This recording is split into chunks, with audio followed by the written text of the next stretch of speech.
এনেকুৱাবিলাক হৈ থাকে। আৰু আটাইতকৈ দুৰ্ভাগ্যজনক কথা, এইটো এটা আমাৰ প্ৰতিষ্ঠান নহয় জানো? এই প্ৰতিষ্ঠানটোত আমি কালিও দেখিছোঁ ৰাতি সংবাদ মাধ্যমৰ লোকক ভিতৰত যাবলৈ দিয়া নাই, বা সাধাৰণ লোকক যিটো যাবলৈ নিদিয়ে, সংবাদ মাধ্যমকতো গণতন্ত্ৰৰ চতুৰ্থ স্তম্ভক প্ৰথমতে সোমাবলৈ দিব লাগে, তেওঁলোকে দিয়া নাই। তাৰমানে তাত কিবা এটা নহয় কিবা এটা আছে। কেমিকেল ষ্ট'ৰ, এইটো কেমিকেল ষ্ট'ৰত লাগিছে। আৰু প্ৰকাণ্ড জুই, 10-12খন হেৰি আহিছে। ইভেন দ' মই শুনি পোৱা মতে আমাৰ প্ৰশাসনৰ গাড়ী, পুলিচ প্ৰশাসনৰ গাড়ীও সোমাবলৈ দিয়া বাধা কৰা যেন লাগিলে। পূৰ্বতো জুই লাগিছে। আৰু ইয়াত আটাইতকৈ ডাঙৰ কথা, CBI তদন্ত হৈছিলে। তদন্ত হৈ কেইবাজনো বিষয়াক ধৰিছিলে, কি কৰিলে তাৰ সেইবিলাকো ৰহস্যজনক। গতিকে ছাপ্লায়াৰো গ্ৰেপ্তাৰ হৈছিলে। গতিকে এইবিলাক সকলো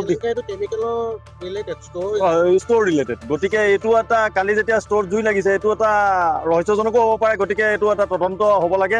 এজন স্থানীয় যুৱক হিচাপে, এজন সচেতন নাগৰিক হিচাপে মই এইটো আপোনালোকৰ মাধ্যমেৰে উপস্থাপন কৰিছোঁ।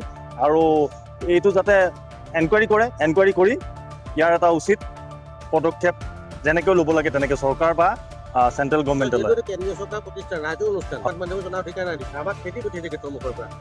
এইটো দুৰ্ভাগ্যজনক। আচলতে ইয়াত কিছুমান মৰ্মতালি হৈ আছে বুলি শুনিছোঁ।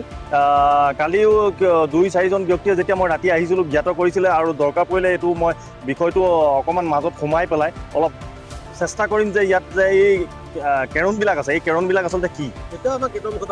এইটো আটাইতকৈ দুৰ্ভাগ্যজনক। গণতন্ত্ৰৰ চতুৰ্থ স্তম্ভক এনে ব্যৱহাৰ, এইটো গৰিহণাযোগ্য। বিস্ফোৰণ ঘটিছে আমি লক্ষ্য কৰা নাই, কাৰণ আমি ইয়াত সোমোৱা নাই। কালি ৰাতি আহিছিলোঁ যদিও মানে আপোনালোককে এই ব্যৱহাৰ কৰিছে, আমাক কি কৰিব। জুৰিয়াত জুৱাৰ বিৰুদ্ধে আৰক্ষীৰ অভিযান। এক গোপন সূত্ৰৰ ভিত্তিত জুৰিয়া আৰক্ষীয়ে সূতাৰপাৰাত চলাইছিল অভিযান। অভিযানত আটক 5জনকৈ জুৱাৰী, ক্ৰমে শ্বহিদুল ইছলাম, ইছমাইল হুছেইন, গুলজাৰ হুছেইন, আছাদুল্লাহ আৰু চিৰাজুল ইছলাম। জুৱা খেলৰ পৰা উদ্ধাৰ নগদ 10,000 টকাৰ লগতে জুৱা খেলত ব্যৱহাৰ কৰা সামগ্ৰী। ইতিমধ্যে জুৰিয়া আৰক্ষীয়ে আছামী 5জনক জেল হাজতলৈ প্ৰেৰণ কৰিছে।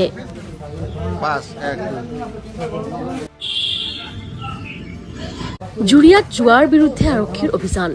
এক গোপন সূত্ৰৰ ভিত্তিত জুৰিয়া আৰক্ষীয়ে সূতাৰপাৰাত চলাইছিল অভিযান। অভিযানত আটক 5জনকৈ জুৱাৰী, ক্ৰমে শ্বহিদুল ইছলাম, ইছমাইল হুছেইন, গুলজাৰ হুছেইন, আছাদুল্লাহ আৰু চিৰাজুল ইছলাম। জুৱা খেলৰ পৰা উদ্ধাৰ নগদ 10,000 টকাৰ লগতে জুৱা খেলত ব্যৱহাৰ কৰা সামগ্ৰী। ইতিমধ্যে জুৰিয়া আৰক্ষীয়ে আছামী 5জনক জেল হাজতলৈ প্ৰেৰণ কৰিছে।